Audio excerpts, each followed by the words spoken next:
National three-day holiday weekend that celebrates his life. This year's summit will be held on Saturday, January 17th, 2026 at the California Science Center in Exposition Park from 9 to 11 a.m. Admission is free, but registration is required at KBLA1580.com. All major announced candidates for California governor for the Democratic and Republican Party nominations have been invited to participate in the candidate forum, which will be moderated by Tavis Smiley. An all-star panel of journalists will pose questions to the candidates, and the forum will be broadcast live on KBLA Talk 1580. This is going to be a big year for local, state, and national politics. The political pulse of 2026 beats on KBLA Talk 1580.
Welcome to the Black Pack here on KBLA Talk 1580. I'm your host, Adrianne Shropshire. Happy Friday.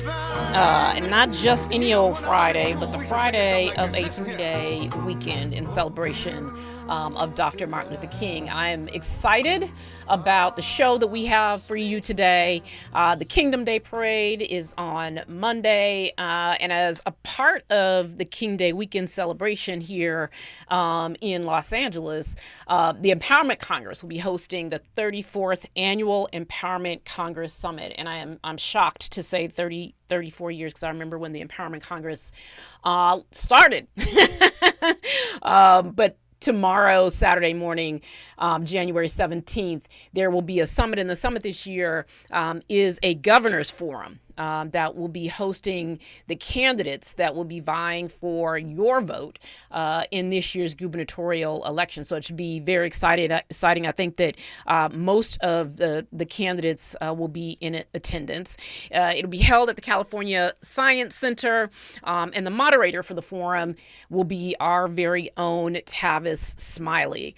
So it should be exciting to hear from all of the various candidates. And coming up, I'm going to be joined in the 4 p.m. hour by Reverend Eddie Anderson, senior pastor at Memorial Christian Church and one of the co-chairs of the Empowerment Congress. And we're going to talk about Dr. King's legacy, the importance of community and civic engagement through organizations like the Empowerment Congress, particularly in times like the ones we are living in, and the role of clergy in this deeply challenging moment. So I'm looking forward to this conversation. In the 5 o'clock hour, we're going to get into a conversation about the deeply challenging moment that we are in with Professor Walter Greason of Macalester College in St. Paul, Minnesota. As you all are no doubt aware, the situation in Minneapolis and St. Paul is escalating after the murder of Minneapolis resident Renee Good last week. The tactics of federal agents there have become even more dangerous, causing chaos and increasingly violent interactions with residents and demonstrators. On Wednesday, federal agents shot a man in the leg in the historically black neighborhood of North Minneapolis when residents emerged from their homes to protest and demand that ICE get out of their neighborhood. The entire situation turned into a scene out of a war zone, with federal agents deploying chemical deterrents and flashbang grenades against neighborhood residents. We learned today that an unsuspecting family was driving home through the neighborhood, trying to get their kids to the house when they reported that flashbang grenades and tear gas canisters were thrown into their car. The father, Sean Jackson, said the blasts were strong enough to set off the airbags in their car. He and his wife, Destiny Jackson, had their 6 children in the car, all of whom had to be hospitalized after the car filled with tear gas. Ms. Jackson said that their 6-month-old child, their 6-month-old baby, was lifeless and not breathing because of the tear gas, and she had to perform CPR, while bystanders from the neighborhood poured milk on her other children to neutralize the tear gas. We also learned this week that federal agents are kicking down the doors and entering homes of people without a judicial warrant. Immigration agents used a battering ram this week to break into the home of Garrison Gibson, a Liberian immigrant who has been in this country since his family fled war-torn Liberia when he was a child. Mr. Gibson is in the country legally and regularly meets with his immigration agents, and in fact had just met with them in the same building where ICE is staging their raids days before his arrest. Mr. Gibson has said that Mr. Gibson's lawyer, has said that his arrest is a clear violation of his constitutional rights. His wife, Miss Tiana Gibson Brown, and their 9-year-old son were also in the home when agents broke down the door, and have both been obviously deeply traumatized by the event, with a family friend saying that Miss Gibson Brown was having trouble completing sentences because she was so deeply shaken by the violent assault on her husband and their home. As you can imagine, in the wake of all of this, the president of the United States is threatening to invoke the Insurrection Act, even though that would be unprecedented. And he's also musing, as you can also imagine, about how we shouldn't have elections this year because people are protesting his violent secret police terrorizing their communities. All of this happening on the weekend that we take time to memorialize the man who not only won, but deserved to win a Nobel Peace Prize. Dr. King talked about the 3 evils of society: racism, poverty, and militarism. He said that the time has come for America to face the inevitable choice between materialism and humanism. He said we must devote at least as much to our children's education and to the health of the poor as we do to the care of our automobiles and the building of beautiful, impressive hotels. Dr. King was apparently prescient and knew about the times that we would be living in. We're going to talk more about his legacy next with Reverend Eddie Anderson. This is the Black Pack. Stay with us. You're part of the Black Pack with Adrianne Shropshire on KBLA Talk 1580.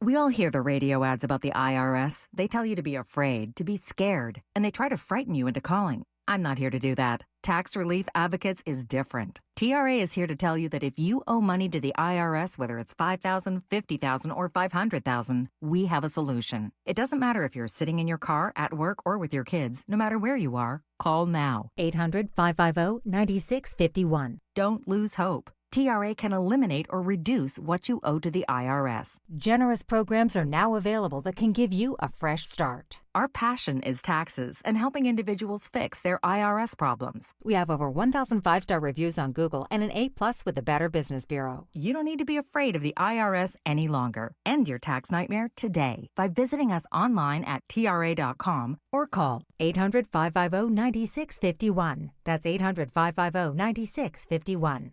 Tax Relief Advocates. Real solutions for real people. KBLA Talk 1580. We've got a lot to talk about.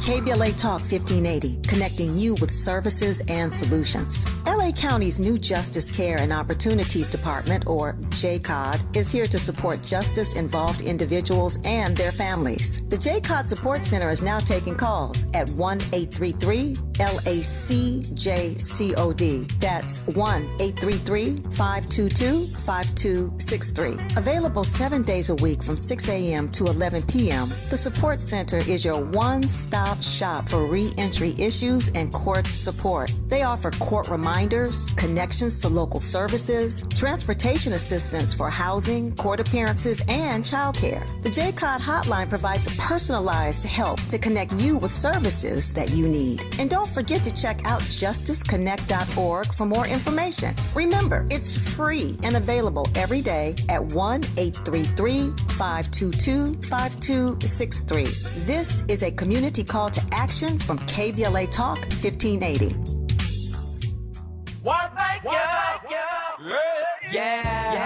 The California Crusader newspaper would like to thank all of our subscribers for their support throughout the years, proudly serving the South Los Angeles and South Bay areas for more than 40 years. The California Crusader is a multicultural, black-owned, adjudicated newspaper that focuses on providing newsworthy information to the people in our community. We're constantly looking for ways to assist businesses in our community to connect with our subscribers. We provide low-cost, effective ways to promote your business with our reasonable and affordable advertising rates. You can participate by suggesting, sharing, and submitting your stories on the California Crusader newspaper Community Share Facebook group page, or visit our website at cal-cruise-news.com. That's calcruisenews.com. Then click on the Submit Now button located on the top right corner of the homepage, or text CCN to 42828. Again, text CCN to 42828. The California Crusader newspaper, working together to build a better community for our future. Subscribe today. You don't talk to me like that. Don't talk to your mommy like that. Unlike your mama, we can handle your black talk on the Black Pack with Adrianne Shropshire. You are listening to the Black Pack here on KBLA Talk 1580, and I'm excited to be joined right now in studio. Y'all know I don't have a lot of in-studio guests, so I'm always excited when someone comes to sit with me, by Reverend Eddie Anderson, the senior pastor at Memorial Christian Church, co-chair of the Empowerment Congress, and CEO of Partnership for Growth LA. Thank you for joining me, Thank Pastor you for Eddie. having me, and happy Friday. Happy Friday, indeed, although I'm not sure what the We made Fridays it. actually We just mean. made it. Yeah, I guess so. I guess we have arrived. It's another maybe respite. We'll see. We'll see. We can think of it. Definitely, we can. We manifest it. Absolutely. Yes. Okay. Well, I want to thank you for coming in and joining me in studio. We are headed into the MLK weekend, which is always a big weekend, an exciting time here in Los Angeles. And I wanted to just really talk to you about. I mean, I feel like oftentimes through regardless of what time of year it is, particularly in these days, I feel like we're looking back and referencing and trying to find some wisdom, some hope, some guidance, right, from the sort of prophetic wisdom, right, of Dr. King. And so I'm just wondering what you're reflecting on, right, as we head into this weekend. A wonderful question. Dr. King's legacy, I think, is needed more now than ever. And this probably sounds cliche to some folks, but when I say that, I mean the entire King. I had a speak at a assembly yesterday, and I said, most of you all want to talk about the dream. Right. But that's not really where King ended up his life. Right. So if you look at King's writings from 67, 68, his writings were Where Do We Go From Here? He was deeply disturbed that the triple evils of racism and poverty and militarism was actually metastasizing in America. Right. He was deeply disturbed about, he said, the dream came when he was very optimistic. And now he was moving towards a solid realism around, we've integrated ourselves into a burning house. Right. In fact, politically, he said this, which I thought was interesting. I remember reading King said in around 67, 68, he said, he's not a separatist. But if they want to hem black folks into central cities, he said we ought to win the mayoral elections. Right. But then he said this, which I thought we don't often talk about. He said, and then we ought to tax everybody who lives in the suburbs who works in the city. Right.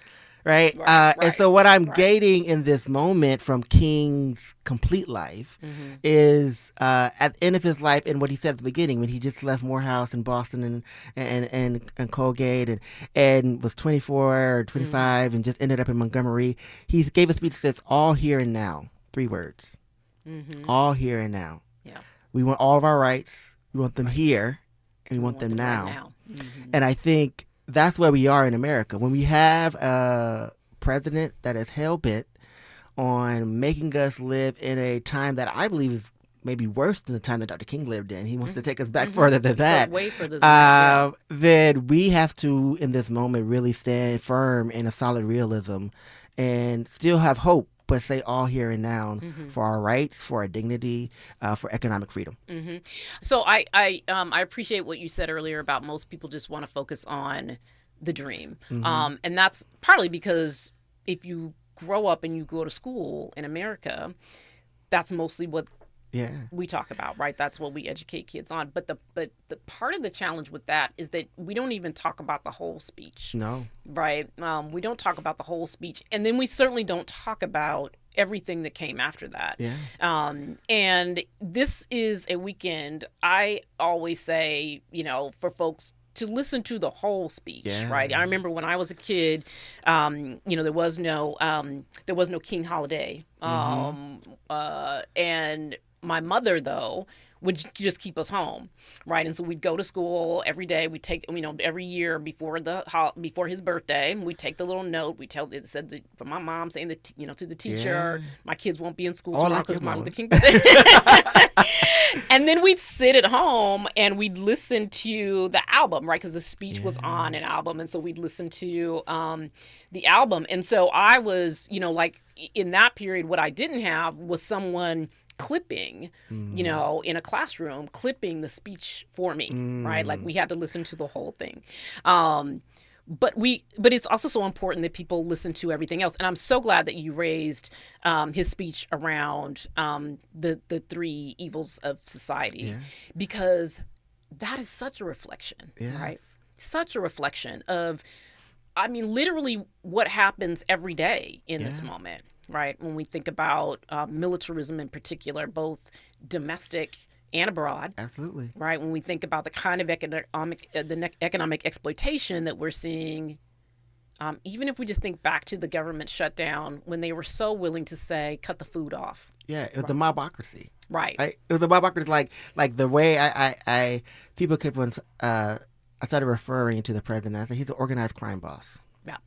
And so it's a mobocracy, right? You squeeze them until they cave. Right. And what the collateral is that he's doing colonialism abroad, kidnapping the president of Venezuela, and he's ramping up colonialism domestically by making sure that communities that begin to breathe just a little bit after the pandemic, he's starting to take out the breath out of our systems just a little bit more, and you see that. And I don't know if you wanted to go here, but you see that go. With the ways in which they're indiscriminately doing the ICE crackdowns, right? When I tell you, we have lead with clergy protests all throughout the summer, and we're still doing it now. It's still we didn't stop. It's still happening. But during the summer, at the peak in Los Angeles, and the ways in which you saw militarism in an occupied state. Yeah. And folks were saying, "Oh, they're kidnapping, disappearing brown folk." I said, "No.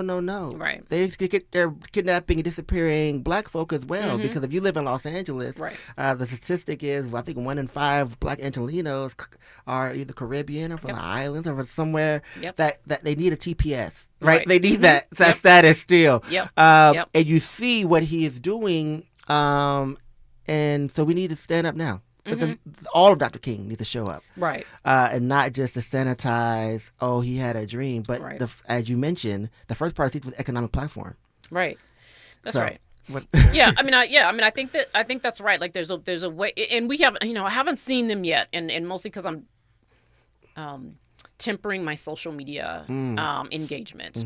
I haven't seen yet and maybe it'll come later in the weekend, maybe it'll come on Monday, the sort of co-opting of the right, right, and sort of cherry picking quotes from Dr. King that they think align with whatever their agenda, not whatever, we clearly know what their agenda is, but that align with their agenda.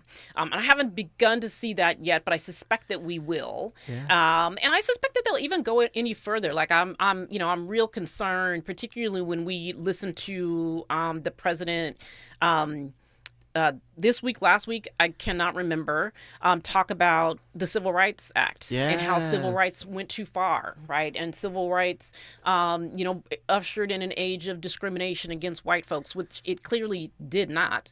But this sort of inverting, right, the meaning of Dr. King's work, while at the same time, surely they will be quoting him come Monday. Yeah, they will quote him, and I will say it's heresy. Right. You cannot mention the words of Dr. King and not be down for black people. Dr. King said, "I'm black and I'm beautiful." You cannot mention the words of Dr. King and then segregate us in education and back into ghettos of separate but equal when Dr. King said that that's not what he was fighting for. You can't do that and not give economic freedom to folks or welcome the foreigner or the stranger or the person who's your neighbor that just has a different last name that sounds a little bit different than yours. That's not what Dr. King was fighting for. I think that's that. I don't look forward to the circus that will play out by our government on Monday. Yeah, and so the other piece of the King weekend that I always feel a little ambivalent about, like I'm not quite sure about it, is that there's also been this sort of over the last many years this sort of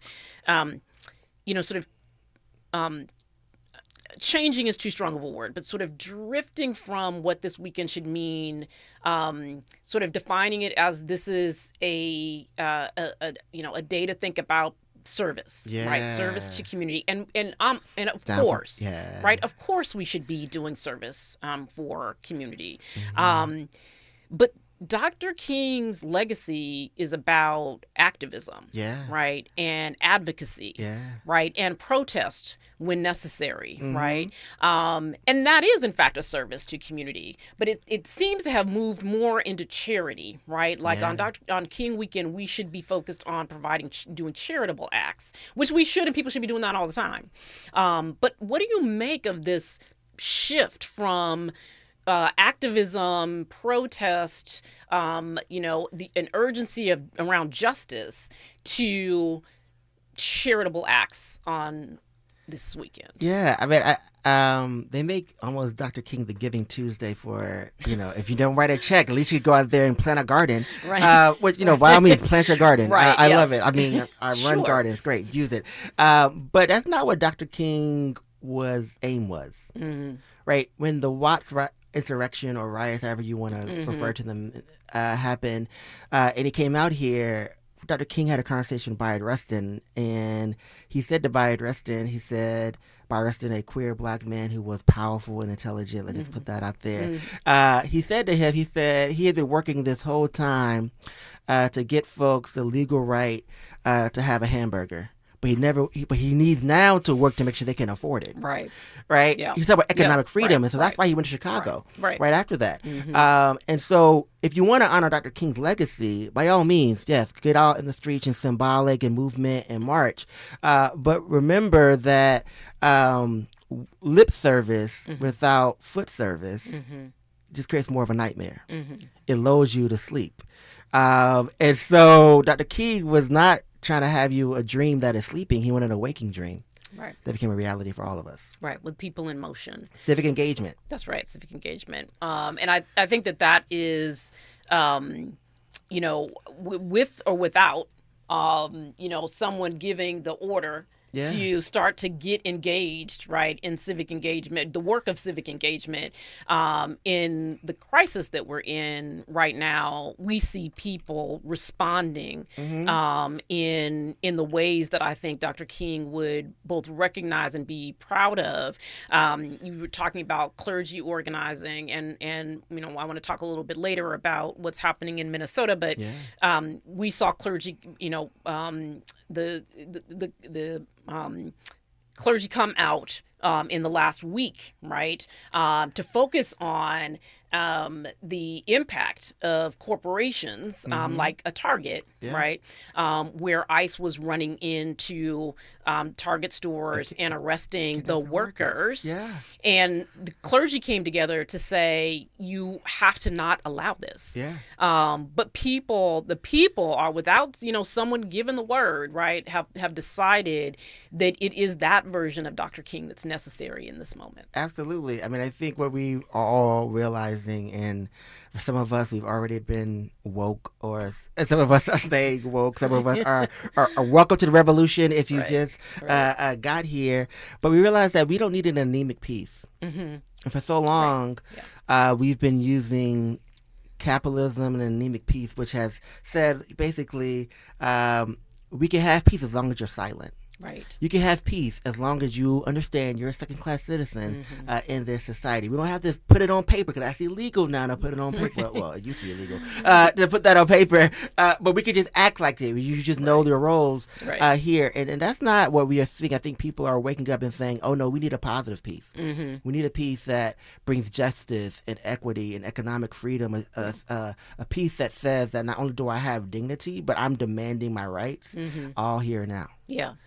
So I appreciate that, because there is, and Will, I'm trying not to preempt several conversations I want to have with you, but we are at a moment, I think, where folks are, having to make a decision, right? They see what's happening on the news, right? They hear from their children, if they have them, right, what's happening, and the sort of anger, right, that people are beginning to feel, and people are, walking up to the line where they're saying, I need to do something, right, that this is intolerable. And I think that part of, to your point earlier about, people making distinctions about who's being snatched, when we look at Chicago, and when we look at what's happening in Minneapolis and in historic Black neighborhoods in Minneapolis, we need to be very clear. And I think people are, right? Like, this is the moment where I think people get clear and decide that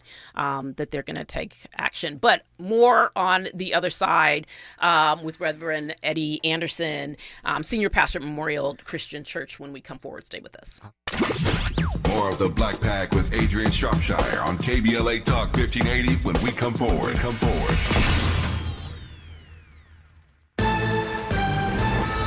I'm Amber Payton with BIN News Now. Former Vice President Kamala Harris says many Americans are frustrated with the state of the nation, speaking Friday as keynote at the Dr. Martin Luther King Jr. Interfaith Breakfast in Chicago.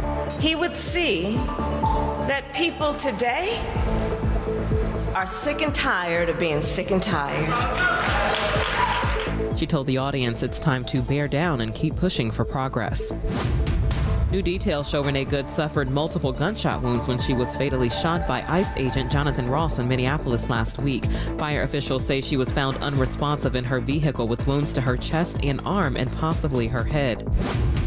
And the Washington Commanders have revealed designs for their new $4 billion, 70,000-seat D.C. stadium with a transparent roof inspired by RFK Stadium. Black D.C. Mayor Muriel Bowser called the design iconic and a boost for future development. Get BIN News Now on demand 24/7 on the iHeartRadio app. West LA stall 405 southbound at the 10. It's off to the shoulder now, but delays are loading up out of West LA from Wilshire Boulevard. East LA, a stall for the 710 southbound at the 5. Second lane from the left is blocked, pushing you back all the way from the 60. Tough in Glentora, another stall on that 210 eastbound past Grand. They're clearing it out of the carpool lane. Overall slowing out of Pasadena, leaving the 134. And ahead on that 210 eastbound before Campus in Upland, a crash is being cleared out of the 2 left lanes, sending you back from Town Avenue. For victims of drunk and drug driving, our grief is unique. But you are not alone. You always have a place at MAD. Call our 24-hour victim helpline at 877-MAD-HELP or visit mad.org. This is the KBLA Sports Minute with Ray Richardson.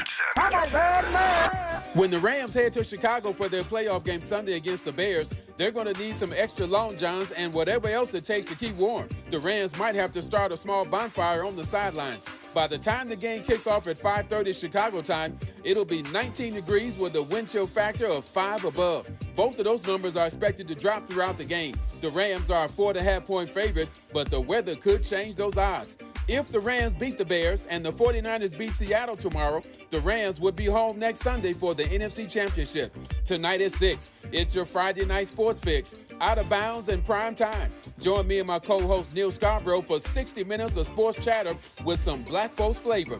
You're welcome to join the conversation at 1-800-920-1580. No debates, no speculation, just the info you need. That's your KBLA Sports Minute. I'm Ray Richardson. More news, opinions, and conversation when we come forward on KBLA Talk 1580.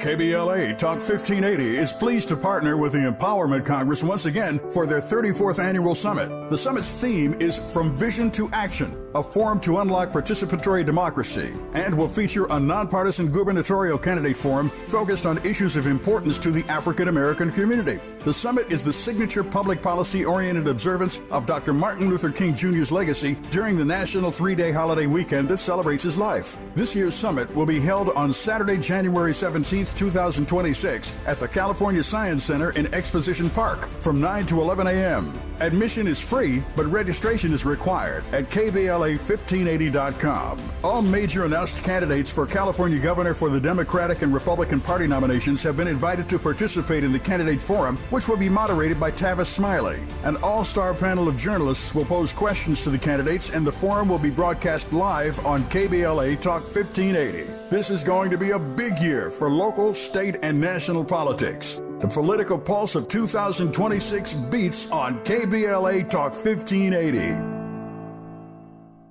Join Ignited Light at the 10th Annual Dr. Martin Luther King Jr. Day of Service, Saturday, January 17th from 10 a.m. to 2 p.m. at Holman United Methodist Church, 3320 West Adams Boulevard, west of Arlington. This service for humanity brings together community providers offering free food and clothing, medical screenings, legal, dental, academic, and career services, plus vaccinations, flu shots, HIV and STD testing, and blood pressure checks. All are welcome. That's January 17th at Holman United Methodist Church. For more information, go to adayon.org. That's adayon.org.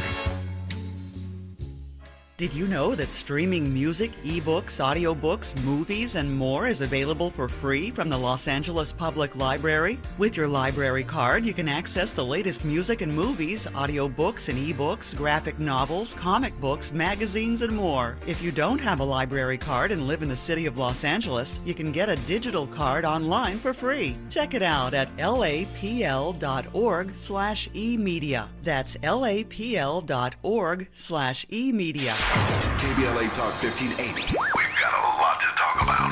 KBLA Talk 1580, connecting you with services and solutions. If you need help getting your resume in order, finding job training, or landing a job, we've got 3 great options for you. First, the City of Los Angeles has WorkSource centers across the area offering free job support. The California Workforce Development Board can help you with everything from GED prep to vocational training at no cost to you. On the federal level, the Department of Labor's American Job Centers offer a full range of services for job seekers and businesses alike. Visit careeronestop.org, or for more info, just call California's Help Center or visit cwdb.ca.gov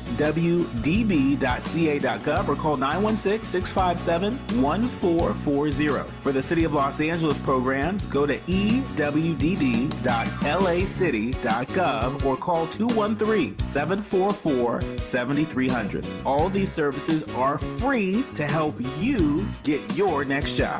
This is a community call to action from KBLA Talk 1580. Let's get back to more of the Black Pack with Adrianne Shropshire right now on KBLA Talk 1580. We are continuing our conversation with Reverend Eddie Anderson, Senior Pastor at Memorial Christian Church and co-chair of the Empowerment Congress. Now, tomorrow, I talked earlier about the Empowerment Congress is having its annual summit. This summit is going to be a candidates forum with 1,000 candidates for governor. Okay, maybe not 1,000, but it's a lot of them.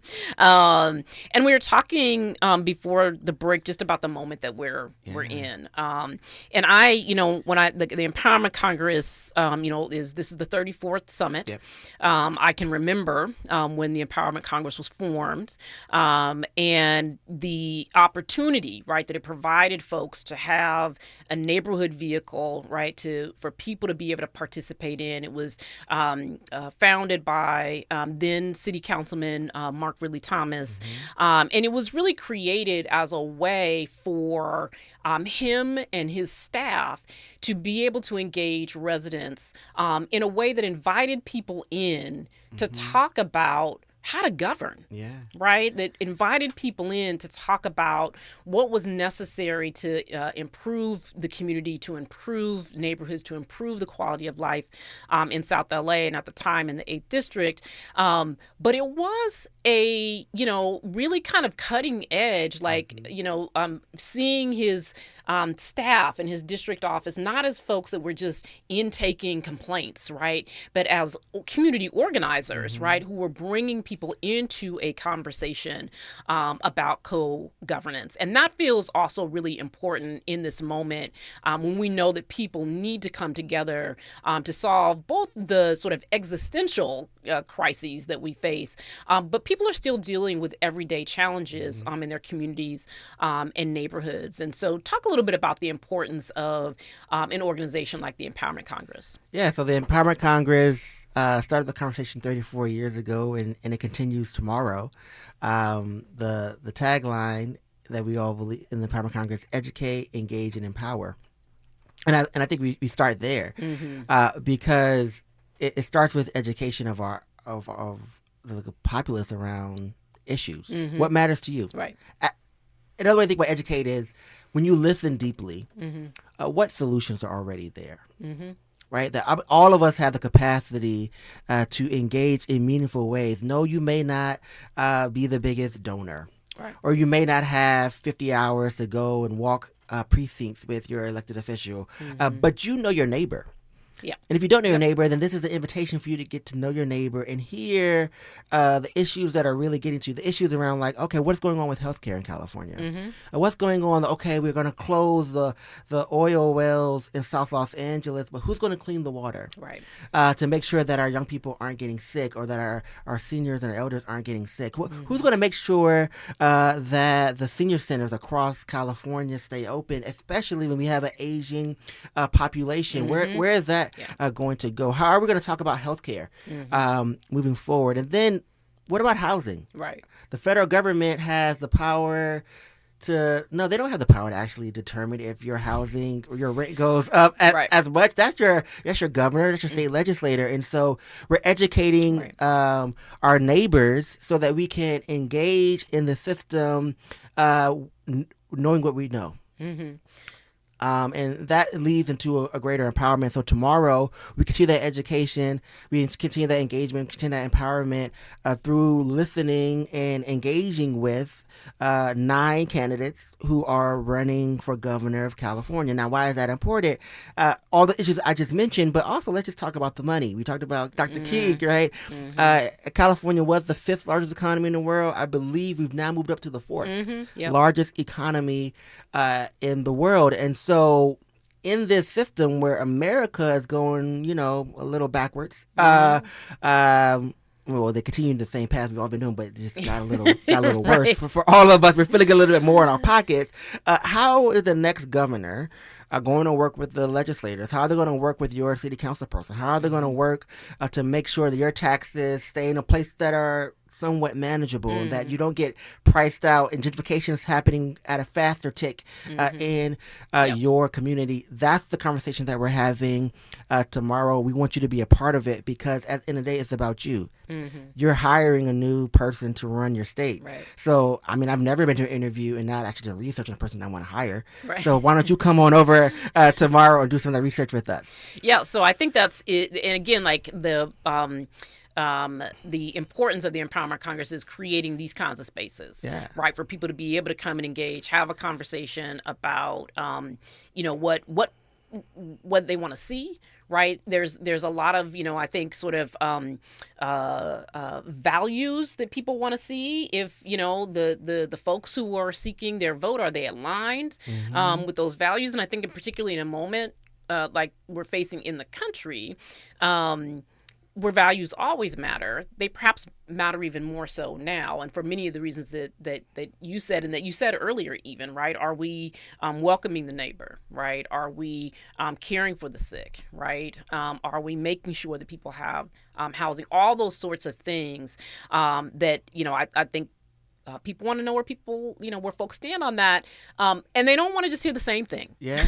Right? They don't want to just hear the candidates say the same thing, right? I think people want some specificity because we're in a moment where it's kind of platitudes aren't really going to get it for people.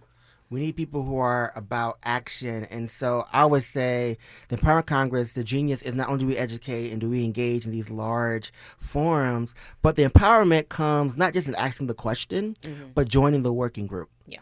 And leaning and putting on pressure for co-governance. Right. Because the value that you mentioned, Adrianne, is like, California is known as the Golden State. I'm not a son of California. I moved here. But California is known as the Golden State, but I don't think it's quite ever lived up to the golden rule. Right. And so how do we get there? Right. By all of us putting our hands to the plow. And tilling our own gardens, our own fields, and making sure that we are doing a co-governance model. That's what the Empowerment Congress said is possible. It demonstrated in Los Angeles, at the city, in the county level, even at the state level, that co-governance is possible. And so, in the past, that co-governance opened up the MLK hospital. MLK, right? Reopened it, but didn't just reopen it and say, okay, here's a hospital in what some people call the hood. Right. It says, here's a hospital, and let's make it one of the best hospitals that we can have, and let's put things in there that reflect us, and it's culturally competent based care. It made sure that Metro needs to come to our neighborhoods, and how do we get that? And how do you make sure that the state does that? It leaned in around unhoused neighbors, which is the moral crisis, I think, in California as well. All of that is possible because we come to these conversations. We lean in with those who want to be elected for us, but then we do the work, and co-governance becomes real reality. Yeah, I mean, that's important, I think, for a whole host of reasons, what you just said. But also, we also want to have leaders that see their constituents as people who they are in partnership with. Yes. Right? And that oftentimes, I think we do this too, we sort of elect someone and then we're like, oh, okay, woo, it's a good thing we got that person in office. Now let me go on back to whatever I was doing before the election, right? As opposed to we have to stay in the game, and you want the people that you're electing into office to say, these are my partners, right, in figuring out the challenges for our state, our city, our country, right? And that's not often how folks see constituents, and it's certainly not often how folks see their Black constituents. Absolutely, and Black folks, I think we have to lean in, right? We fought. Everyone talks about how much we fought and died for the right to vote, and how even Lyndon Johnson was like, oh, I don't know if I want to give you that to you yet because y'all may be doing a little too much with that. And Dr. Dickey was like, all right, I'll create a crisis in Selma to make that happen. But when we lean in, we have to remind ourselves that the reason why the right to vote is so important is because America is based upon a social contract. It's a representative democracy. Right. A contract only works if both parties hold each other accountable. Right. If one party does something and the other party's not doing, that's not a contract, right? And so we want you to be a part of this contract. Be a part of where your money goes. Be a part of how you are taken care of in your community and what you want your community to look like, and how food flows in your neighborhood, and how housing flows in your neighborhood, and who gets to live in your neighborhood, and what kind of education your kids have. It's a contract. So you have representatives who you have empowered to go and vote on your behalf, but if they don't do what you want, now more than ever, you got to lean in, because we see what happened on the national level when we haven't leaned in. We got a person who thinks he's a king. Right. And we don't want a king in California, so I need you to lean, or a queen. Lean on in and be a part of the social contract and be a part of participatory democracy. Yeah. So tomorrow morning at the Science Center in Exhibition Park. 9 a.m. Exposition Center. Meet us there. Be there by 8:30 because we're going to have everyone see. It's Empowerment Congress, and we a Black event, but we don't run on CP time. We're going to start on time. All right? Get there on time so you can be in your seat when the forum starts. Absolutely. Got it. Okay, more with Reverend Eddie Anderson when we come forward. This is the Black Pack. You're part of the Black Pack with Adrianne Shropshire on KBLA Talk 1580.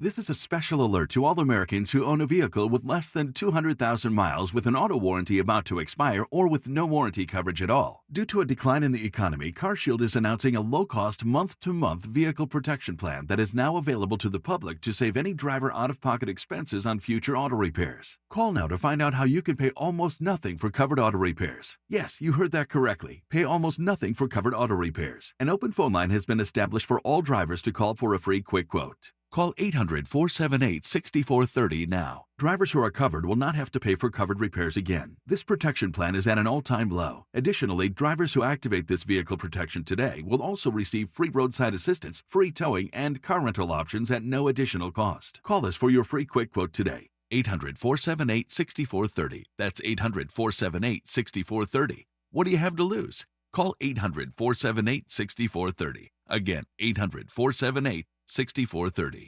It all comes down to this, folks. Yep, the entire season is on the line. But my throat has officially thrown in the towel. Sounds like you need Vicks VapoCool drops. They're max strength and vaporize sore throat pain. Whoa! These VapoCool drops hit fast. Speaking of fast, did you just see that play? Yeah, he vaporized that ball. That pun should have come with a penalty. Vaporize sore throat pain with Vicks VapoCool drops. Use as directed. I know that hiring can be challenging. You need someone to match your role perfectly. Well, now you can meet them fast on ZipRecruiter. Build your team, build it sooner. Meet your match on ZipRecruiter. Just head to ZipRecruiter.com/free right now to try it for free. That's ZipRecruiter.com/free. Meet your match on ZipRecruiter. Try it free. KBLA Talk 1580. We've got a lot to talk about. KBLA Talk 1580 reminds you, when we fight, we win. The Youth Justice Coalition is challenging America's addiction to incarceration and discrimination. YJC works to dismantle policies leading to mass incarceration, law enforcement violence, and the school-to-prison pipeline. Their approach, transformative justice, community intervention, free LA high school, legal defense, and system monitoring. YJC promotes safety without relying on prisons. Their goal, prevent system contact and help people exit the system through direct action, advocacy, and education. Want to get involved or need help? Call 323-235-4243. That's 323-235-4243. Join YJC in creating change. When we fight, we win. KBLA Talk 1580, your voice for justice. This is a community call to action from KBLA Talk 1580. You don't talk to me like that. Don't talk to your mommy like that. Unlike your mama, we can handle your black talk on the Black Pack with Adrianne Shropshire. You are listening to the Black Pack, and we are wrapping up our conversation with Reverend Eddie Anderson, senior pastor at Memorial Christian Church, co-chair of the Empowerment Congress, and CEO of Partnership for Growth LA. So one of the things that as we were talking about the Empowerment Congress and how great it is, and the gubernatorial candidates forum that's happening tomorrow, is to tell folks that you can go to empowermentcongress.com. .org. Empowermentcongress.org, and get information. Right. The online registration is closed, but if you are like me and did not register, come on in, there's room. You can register on site. So just show up, but get there early. As Pastor Eddie said, the show will be starting on time. Absolutely. So be in your seat by 8:30 so that when the candidates come in, you're ready. I will be getting there early so I can get myself on the registration list since I failed to do so ahead of time. But wanted to make that point for folks. So I wanted to take us back to our earlier conversation. on. We've all been tracking, what's happening, not just in Minneapolis and St. Paul, but across the country as these ICE raids have escalated. And one of the things we mentioned was clergy coming out and really demanding, in the case this week, I think it was, that Target consider their employees, right, and the safety and security of their employees. But we've seen clergy mobilize in ways that I feel like I haven't seen in a while. When we think about the clergy in Chicago, who immediately pulled together and started doing mass teach-ins when the ICE raids came. Clergy here in Los Angeles back this summer that you were a part of and leading, both pulling folks together, helping to do the information and education, but also downtown, right? Putting yourselves between protesters and federal agents. Talk to us a little bit about the role, especially on this weekend, right? When we think about Dr. King, the folks at SCLC, all the sort of clergy that really made clear the moral moment that existed, during the civil rights movement. What is the role of clergy right now when we are where we are? In this moment, I believe the role of clergy is to be more thermometers, right? Actually, more than thermometers, be thermostats, because we could tell how hot the pressure is on the streets. But clergy, are you willing to turn up or down the climate and to lean down and say that the moral arc of the universe bends towards justice, but we're going to bend it? Right. And so there's a couple of ways I think clergy should show up in this moment, learning from the wisdom of Martin Luther King and a dear mentor of mine, Reverend Jim Lawson, who taught about nonviolence and soul force. It's a couple of ways that I think we've seen start people to do, but you have to lean in. One, clergy first, I'll say you got to be educated. Clergy, educate yourselves on the movement, educate yourselves on the issues so that you can have prophetic declaration. Right. Prophetic declaration means that you can tie, to be a prophet is to be able to tell the times as you see them. So when Renee Good dies, you should be able to make the connection between Renee Good telling her neighbors who are maybe migrants that the government is coming, soldiers are coming, and Jesus, Mary and Joseph being told by people that the government is coming to take Jesus. You should be able to make those connections so that people can make the connection around how the Bible or how the Quran or how the Torah relates to this moment. So be grounded in your craft and know how to make prophetic declaration. And then after that, you got to be able to do math education. Right? You got to go beyond just what the scripture says, but then what does the scripture call you to do? Right. And I don't know. I mean, the last time I read about Jesus, I'm a black pastor, so I read about Jesus. Jesus didn't just read the scripture in Isaiah, but he said it is now fulfilled in your hearing, and one version of the text says, now let's go make history. Right? Don't just be a reader of history, but be a maker of it with the people. Act in history. Dr. King said, commit to being involved. And then I would say your presence matters. Pastoral presence, your presence of protest, your presence of just sitting with folks. And we learned this from Black Lives Matter movement, we learned this from the 60s, and we need it even more now, that your role is to be a physical presence. You wear a collar. Or you wear that big cross around your neck. That means you are a symbol of the divine of God with us. And so what we've seen in Chicago, we've seen in Minneapolis, what we've seen in Los Angeles are people of conscience who are maladjusted to evil, showing up and saying, I will be a presence. And that presence may mean you need to be loud with a megaphone. But oftentimes it may mean you need to be just a physical barrier of prayer and action. That we read that God is a covering, so now go be the covering. Over the summer, I can't tell you how many times we led protests and there were guns in my face.